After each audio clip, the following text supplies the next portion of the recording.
空、青い空、目に見えないもの、目に見えるもの。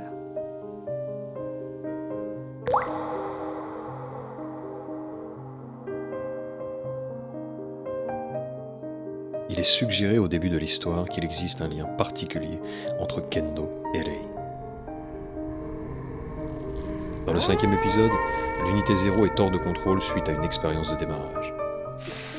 Après que Rei ait été sauvée par Gendo de l'anti-plug, elle a conservé précieusement ses lunettes.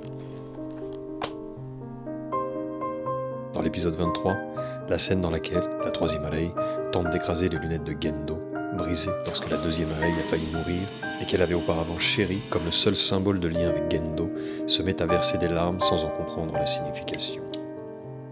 これが涙。初めて見たはずなのに、初めてじゃないような気がする。私、泣いてるの。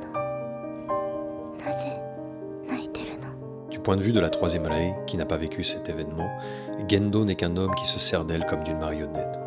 Au cours de sa vie, les souvenirs de Rei sont sauvegardés et stockés dans le Dumi-plug au QG de la Nerve.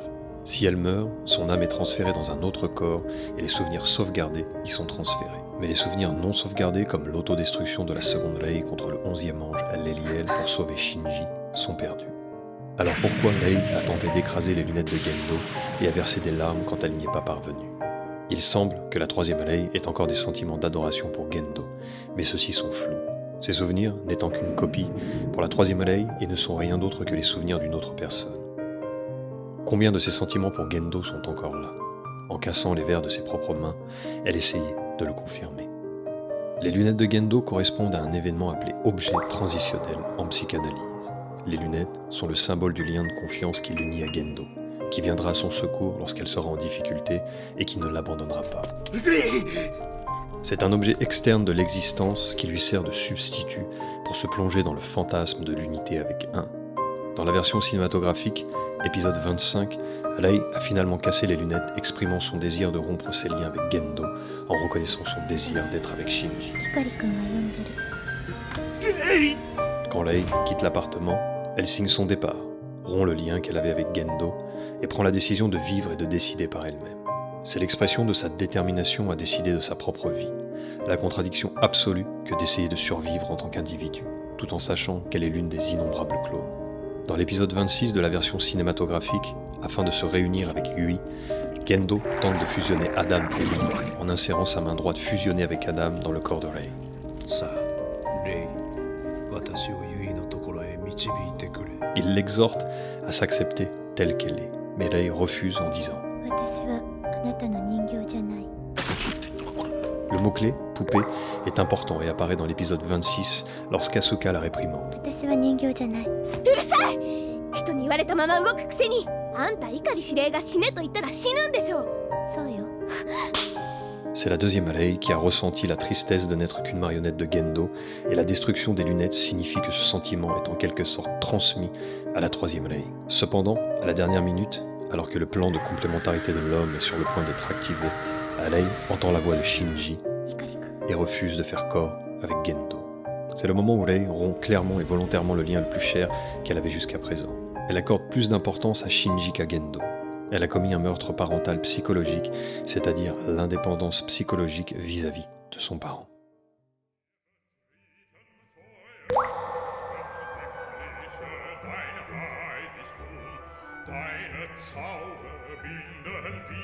Dans l'épisode 25, il y a une scène dans laquelle Rei demande à Shinji pourquoi il a tué Kaoru. 仕方なかったんじゃないか！だって薫君は彼は使徒だったんだ！違う！使徒だ！僕らの敵だったんだ！違うんだ！私と同じ人だったのに。違う！使徒だったんだ！だから殺したの。そうだ！ああしなければ僕らが死んじゃう！みんなが殺されちゃうんだ！だから殺したの。好きでやったんじゃない！でも仕方なかったんだ。 Les propos de Rei et Shinji démontrent que la frontière entre l'humain et l'ange avec Kaoru devient floue. Il est impossible de déterminer si une personne est un ange ou non à partir de son apparence extérieure. Alors comment la Nerve fait-elle pour identifier une potentielle menace? Dans le monde d'Evangélion, les gènes des humains et des anges sont identiques à 99,89%. Une partie de cet infime écart est due à la structure des molécules de l'hémoglobine qui est différente entre les humains et les anges.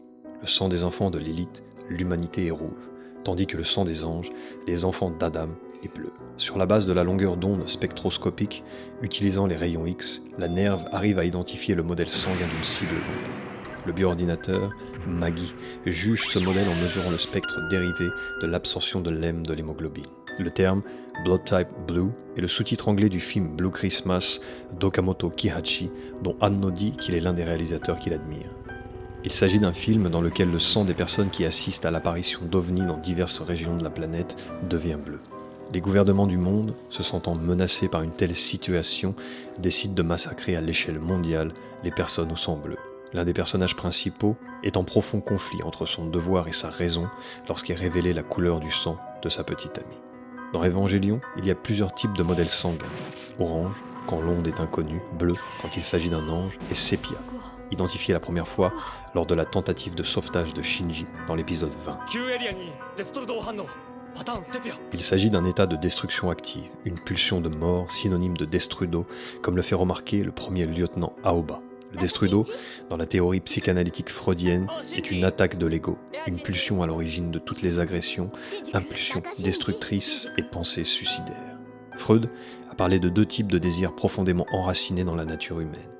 La libido, ou éros, est le désir de vie. Le destrudo est le désir de mort. Les mots destrudo et libido sont visibles sur le graphique du moniteur représentant le signal d'impulsion dans l'épisode 20. Le modèle rouge, quant à lui, indique un antifield trop faible pour supporter la vie. Il a été observé lorsque la lance de Longines a approché le noyau de l'unité 1 dans la version cinématographique. Dans l'épisode 26 de la version cinématographique, lorsque la gigantesque Rei Lilith s'élève du terminal Dogma, Maggie analyse le modèle sanguin comme étant bleu. Ce qui lève une question. Pourquoi Rei partage-t-elle le même modèle sanguin que les anges?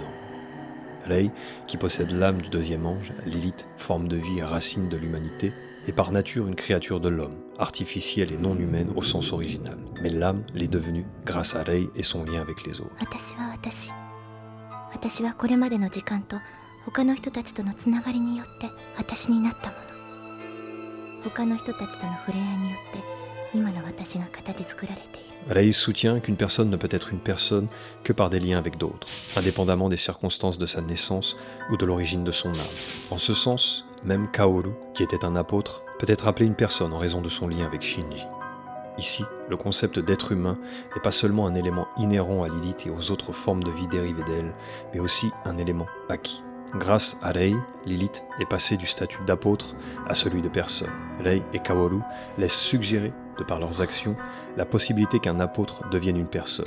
Mais la réalité n'est pas si douce. Dans cette histoire, il ne peut y avoir de compromis par lequel un ange devient un humain par son lien avec les autres et coexiste dans le monde conventionnel. Si les créateurs l'avaient fait, l'ensemble n'aurait été qu'une fantaisie prônant la paix.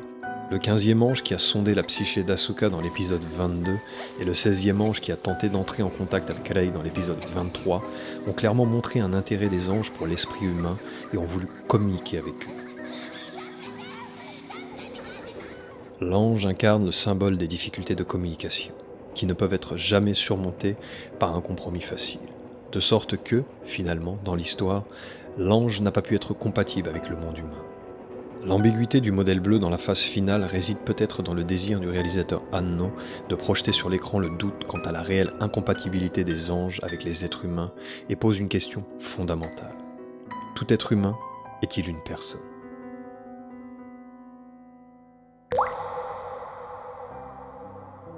Dans la seconde moitié de la série Evangélion, l'esprit humain et son achèvement deviennent le thème de l'histoire. C'est pour cette raison que dans la deuxième moitié, les titres anglais des épisodes sont souvent tirés des termes de la psychanalyse et de la psychologie, comme le titre de l'épisode 25, Do You Love Me, une référence au titre original du livre de Ronald David Lane.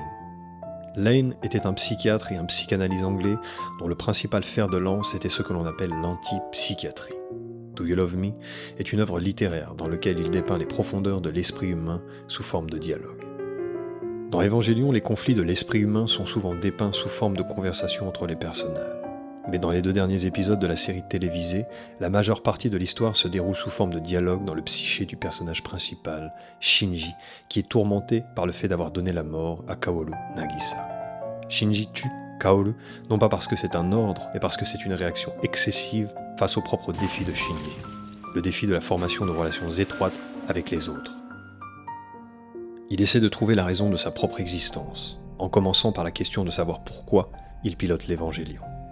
Au fur et à mesure que le dialogue complète son esprit, il devient clair que ce que désire Shinji est la destruction, la mort et le retour au néant, ce qui conduit à la fin du monde.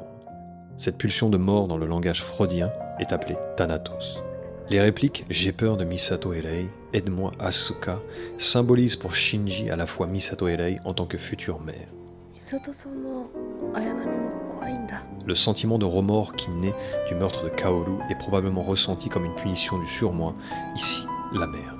Asuka a été choisie comme refuge pour Shinji parce qu'elle est une étrangère pour lui et aussi parce qu'elle est immature et incapable de devenir une mère. Malgré cette confusion, c'est précisément à cause de cette situation que son intérêt pour le sexe opposé et son désir sexuel éclatent, l'amenant à se masturber.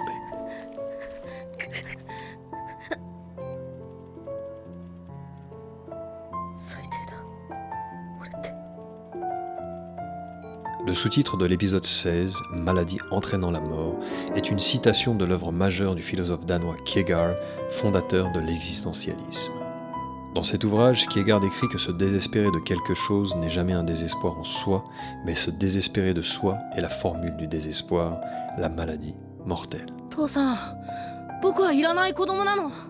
Dans cet épisode, absorbé par le 12e ange Leliel, Shinji est piégé, comme l'explique Ritsuko, dans un espace imaginaire appelé la mer d'Irak. その極薄の空間を内向きの AT フィールドで支え、内部はディラックの海と呼ばれる虚数空間。Un concept métaphysique représentant le vide quantique. Le physicien britannique Dirac a résolu l'équation d'onde relativiste pour l'électron et a prédit l'existence du positron à énergie négative, une particule qui ne diffère de l'électron que par son signe de charge. Le vide, que l'on croyait alors jusque-là vide, était en fait rempli d'énergie négative. C'est dans ce vide quantique que Shinji lutte sous forme de conversation contre son moi enfant, qui est en réalité le 12e ange, Leliel. La source d'énergie nécessaire à son maintien en vie est également drainée, le mettant en danger de mort.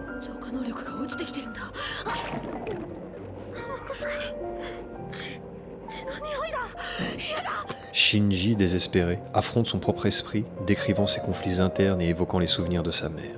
Cet épisode dresse un portrait de l'univers intérieur et de l'identité de Shinji qui a peur de son moi dans les autres. Il est progressivement révélé dans cette conversation que le désespoir de Shinji n'est en fait pas lié à la mort, mais à ses problèmes émotionnels dans ses relations avec les autres.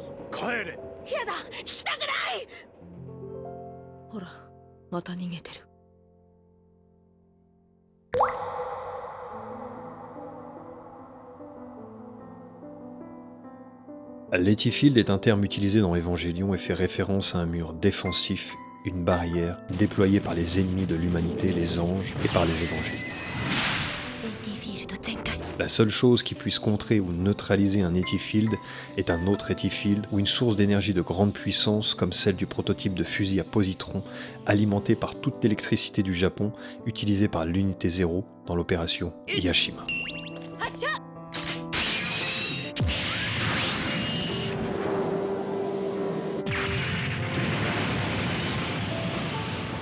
Dans l'épisode 24, lorsque Shinji à bord de l'Evangelion Unité 1 sort son couteau progressif pour combattre l'Unité 2, il dévie et frappe Kaoru, mais le coup est arrêté par son Etifield. Shinji, surpris, prononce. Kaoru dit à Shinji.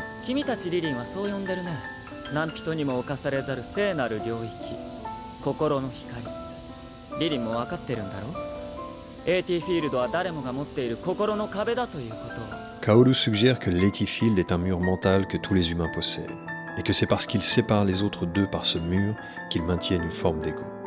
L'Etifield peut signifier la limite externe de l'ego. En d'autres termes, la frontière de l'ego est la frontière entre ce qui peut être perçu subjectivement comme le soi et ce qui ne le peut pas.